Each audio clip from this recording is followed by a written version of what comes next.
बिस्मिल्लाहिर्रहमानिर्रहीम। अस्सलाम वालेकुम नाज़रीन, मैं हूं आपका होस्ट अहमद फवाद। आज तारीख है 14 मार्च और दिन है जुम्मे का। दो खबरें आज की व्लॉग में आपके साथ शेयर करूंगा।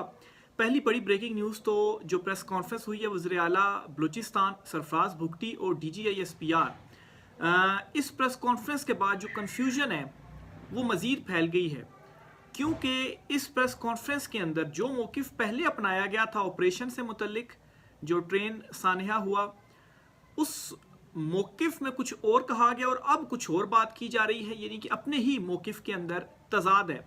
क्या जल्दबाजी में कुछ किया जा रहा है? इस पर मैं कुछ तफसीलात आपके साथ में शेयर करूंगा।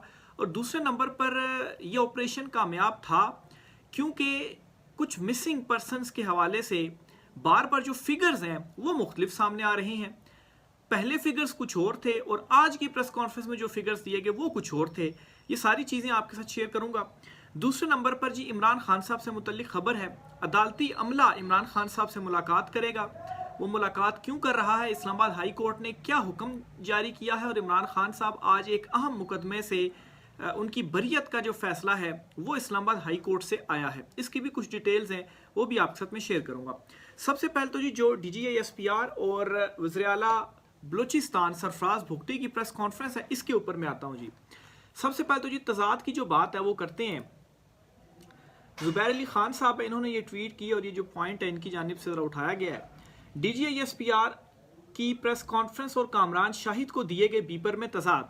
कामरान शाहिद जो एंकर है निजी टीवी में, उनको तब इंटरव्यू दिया गया था जब ये ऑपरेशन कंप्लीट कर लिया गया था और उसके बाद उनको इंटरव्यू देकर बताया गया जी कि हमने तमाम जो यरगमाली थे उनको हमने बाजियाब करवा लिया है। उस मौक़िफ़ में और आज की प्रेस कॉन्फ्रेंस में ज़रा तजाद है। क्या तजाद है ये सुने।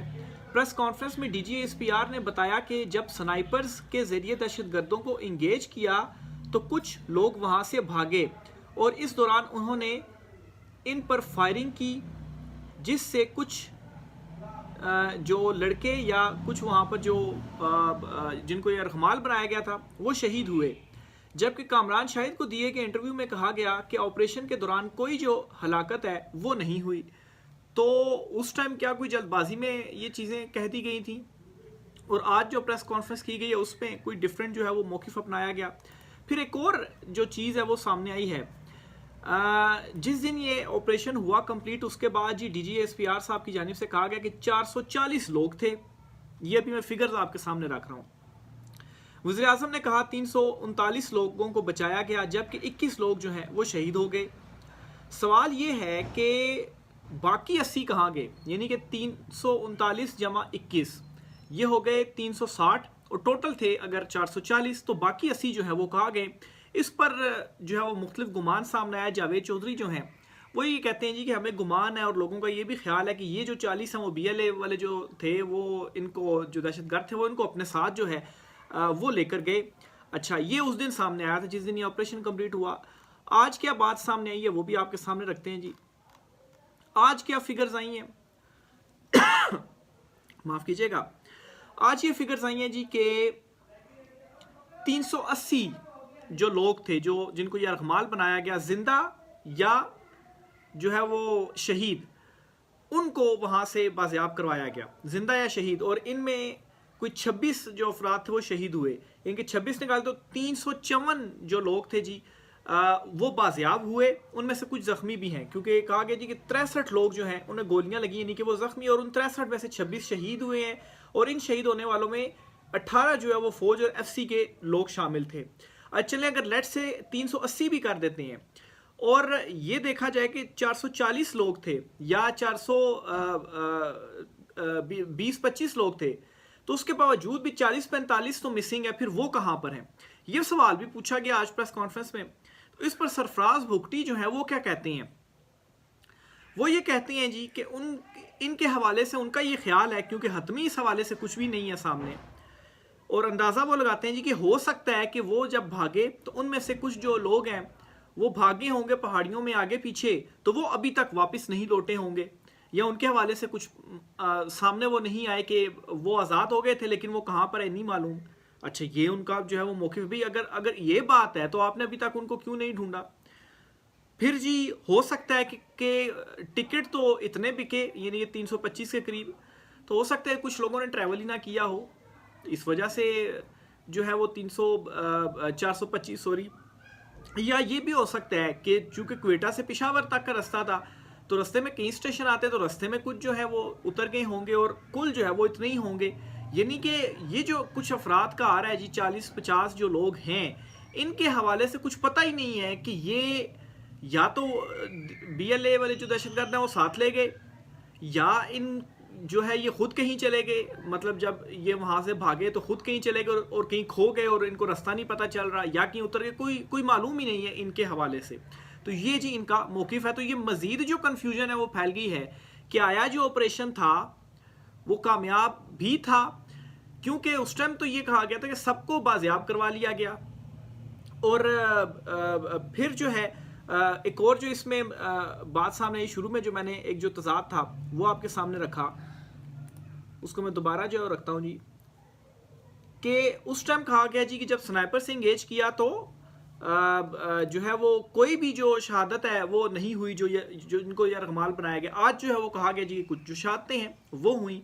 तो अब इस पर भी सवाल है कि क्या उस दिन बड़ी जल्दबाजी में कर दी गई कि मुकम्मल चीज़ें सामने नहीं थी और इंटरव्यू जो है वो दे दिया गया, और उस टाइम क्या कहा गया और आज जो है वो क्या कहा गया। तो बहरहाल जी ये कुछ डिटेल्स थी इस हवाले से, और ये कुछ क्वेश्चंस हैं मेरे ख्याल से इस पर कोई प्रेस कॉन्फ्रेंस के अंदर एटलीस्ट कुछ वाजे जो है वो नहीं आया। फिर लापता अफराद के हवाले से भी क्वेश्चन जो है वो पूछा गया, क्योंकि बलूचिस्तान में सबसे ज़्यादा कोई अगर आवाज़ उठाई जाती तो लापता अफराद के हवाले से उठाई जाती है, और मसला आज तक मौजूद है। इस पर सरफराज भुगटी का जवाब सुनिए। वो कहते हैं लापता अफराद का मसला क्या सिर्फ पाकिस्तान में है, अमरीका, बरतानिया समेत तरक्की याफ्ता ममालिक में भी लापता अफराद का मसला मौजूद है। KP समेत पाकिस्तान भर में ये मसला पाया जाता है, बलूचिस्तान में इसे प्रोपेगेंडे के तौर पर इस्तेमाल किया जाता है। ये जी सरफराज भुगटी साहब हैं, उनकी जानिब से ये कहा गया है। अच्छा, अमेरिका और बरतानिया की मिसाल देते हुए शर्म भी नहीं आती? अमेरिका बरतानिया में इलेक्शन जो है वो चोरी नहीं किए जाते और ना ही वहाँ पर फॉर्म 47 की जो हुकूमत है वो मुसल्लत की जाती है। इसलिए ये इस किस्म के जो सवाल है वो होंगे। और फिर वहाँ पर ये भी कि वहाँ पर अदालती निज़ाम यानी कि इंसाफ का निज़ाम मजबूत है। आप देखें कि अभी जो शरीफुल्लाह जो एक टेररिस्ट हवाले किया गया अमेरिका के, उसको वहाँ पर कोर्ट के अंदर पेश किया गया। तो यहाँ पर यही कहा जाता है कि जो मिसिंग पर्सन हैं या बहुत सारे सहाफ़ियों को उठा लिया गया, वो भी मिसिंग हुए थोड़ी देर के लिए, तो उनको फिर बाद में जो है छोड़ दिया गया, या इमरान रियाज खान को कितने टाइम के बाद छोड़ा गया, तो उनको तो कोई नहीं कोर्ट के अंदर पेश किया गया, या वहाँ पर ताकि जो भी कोई मुकदमा आपका सामने आए, दूसरी तरफ का सामने आए, और अदालत जो है वो इंसाफ पर अपनी जो कोई फैसला है वो कर सके। तो बहरहाल जी ये आज की प्रेस कॉन्फ्रेंस के कुछ आम पॉइंट्स थे। इसके अलावा इस प्रेस कॉन्फ्रेंस के बाद कुछ मजीद चीज़ें भी सामने आई हैं। ये एक मोहम्मद इमरान साहब हैं जी, जर्नलिस्ट ही हैं, इन्होंने ट्वीट किया और 5 बड़े इंपॉर्टेंट पॉइंट्स जो हैं वो इस प्रेस कॉन्फ्रेंस के बाद जो सामने आए वो बताते हैं जी। क्या पॉइंट आते हैं जी? ख़ास तौर पर अहम प्रेस कॉन्फ्रेंस में बयान किए गए कुछ ऐसे हकायक जिससे हमें ज़मीनी सूरत हाल का अंदाज़ा होता है, यानी कि बलूचिस्तान में क्या सूरत हाल। नंबर 1, ख़ास तौर पर ट्रेन हाईजैकिंग या ट्रेन पर हमले से मुतल्लिक स्पेसिफिक थ्रेट इंटेलिजेंस जो है वो मौजूद नहीं थी, यानी कि मालूम ही नहीं था कि इतना बड़ा हमला होने वाला है, हालांकि इतने दहशतगर्द जो है वो आ गए। फाइनल क्लियरेंस ऑपरेशन जो कि SSG कमांडो ने किया, तब भी ऊपर कहीं पहाड़ों पर दहशतगर्दों का स्नाइपर पोजीशन लिए बैठा था और इसके फायर से जरार का एक जवान जख्मी हुआ। इलाके में अभी भी सैनिटाइजेशन का अमल जारी है। नंबर 4 जी, वज़ीर आला भुगटी के मुताबिक मौके से जान बचाकर भागने वाले कुछ अफराद के बारे में ये इम्कान हो सकता है कि वो रास्ता भटक गए हों या फिर वहाँ से भागने के बाद दहशतगर्दों के हाथ लग गए हों। ये भी एक इम्कान हो सकता है कि भागने के बाद दहशतगर्दों के हाथ लगे और वो उनको साथ जो है वो ले गए, इसलिए वो शायद लापता है। ट्रेन हाईजैकिंग और लोगों को यरगमाल बनाने के बाद दहशतगर्दों का साथ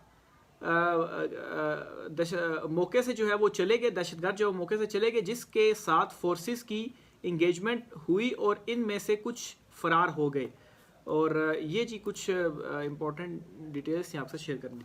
दूसरे नंबर पर आपको इमरान खान साहब के मुकदमात के हवाले से बताऊं तो साइफर केस का तहरीरी जो फैसला है वो आज सामने आया है इस्लामाबाद हाई कोर्ट से। इसका ऑर्डर तो आ गया हुआ था, इमरान खान साहब को इसमें जो है वो बरी हो गए थे और ये जो केस था इसमें कोई नाकाफी शवाहिद वगैरह थे। आज इसका रिटन फैसला भी जो है वो आ गया है और उस फैसले के अंदर भी इमरान खान साहब जो हैं वो बरी हैं। बहरहाल दूसरी तरफ इमरान खान साहब के जो केसेस अडयाला जेल में चल रहे थे उनमें गैर मामूली ये हो रहा है जी कि वो केसेस ही अब नहीं चल रहे। पहले तो बड़ी समातें होती थी, जब सज़ाएं देनी होती थी फिर सज़ाएं भी आई, रात रात तक समातें होती रही, और अब केसेस फिक्स ही नहीं हो रहे, लंबी लंबी तारीखें चली गई और अगर कोई फिक्स हुआ भी था तो उसको भी अचानक से मनसूख केस को कर दिया गया। फिर एक और मामला हुआ तौहीन अदालत का, यानी कि इमरान खान साहब से मुलाकात ना करवाने पर तौहीन अदालत का केस आज इस्लामाबाद हाई कोर्ट पे लगा जस्टिस इसहाक खान साहब के पास। उसमें जी आज अदालत ने पहले तो जब अहकामात दिए तो जो है वो काफ़ी थोड़ी भागदौड़ हुई, लेकिन कुछ ज़्यादा उम्मीद नहीं थी कि अडयाला जेल के जो हैं वो अफसरान वगैरह वो हुक्म मानेंगे इस्लामाबाद हाई कोर्ट का।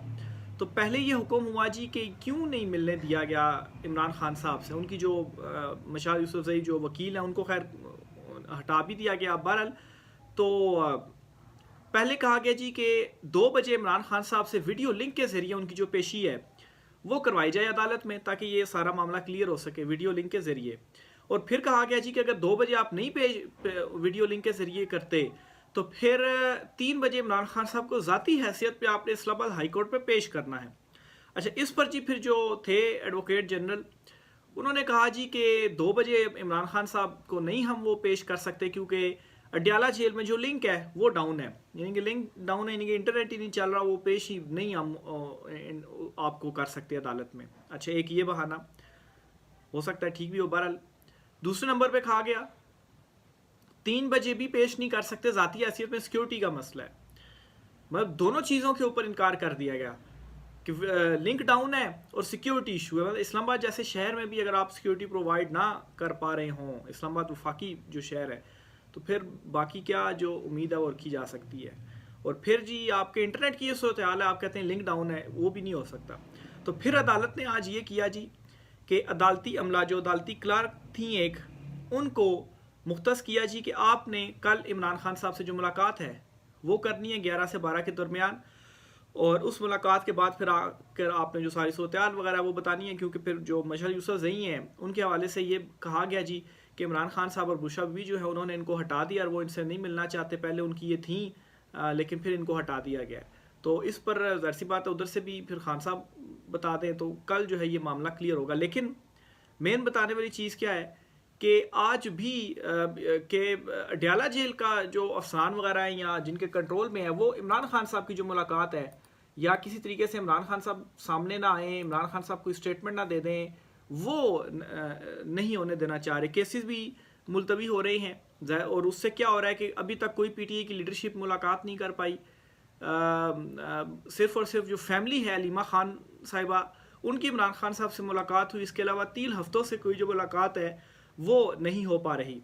और डेवलपमेंट्स भी जो है वो हो रही हैं, और दूसरी तरफ जो सिक्योरिटी वगैरह के मसाइल हैं वो भी सामने हैं। बलूचिस्तान में जो है अख्तर मेंगल साहब ने ये ट्वीट की हुई है कि वहाँ पर हुकूमत का जो कंट्रोल है वो है ही नहीं किसी जगह के ऊपर। मुख्तलिफ फुटेजेस भी सोशल मीडिया के ऊपर आ रहे हैं, महंगाई जो है वो मुसलसल बढ़ती जा रही है, और बल्कि वो आलिया हमजा साहिब हैं, उन्होंने बड़ा एक इंटरव्यू दे रही थी, उन्होंने एक बात की कि अभी अगर मैं बाहर रोड पर निकल जाऊँ और अपने साथ 5 लोग इकट्ठे कर लूँ या कोई एहतजाज वगैरह करूँ तो अभी पुलिस वाले जो है वो पहुँच जाएंगे और मुझे उठाकर वो ले जाएंगे, गिरफ्तार कर लेंगे। और दूसरी तरफ क्या होता है जी कि बलूचिस्तान के अंदर इतना बड़ा सानहा हो जाता है और पता ही नहीं चलता कि ये जो प्लानिंग है वो हो रही है, ये उनकी जानिब से जो है वो कहा गया। तो बहरहाल जी ये ओवरऑल सारी जो सूरत हाल है वो बनी हुई है। इससे मज़ीद जो भी डिटेल्स वगैरह होती हैं आपके साथ शेयर करते रहेंगे। राय का इज़हार कीजिएगा। आज की व्लॉग से इतना ही, इजाज़त दीजिए, अल्लाह हाफ़िज़।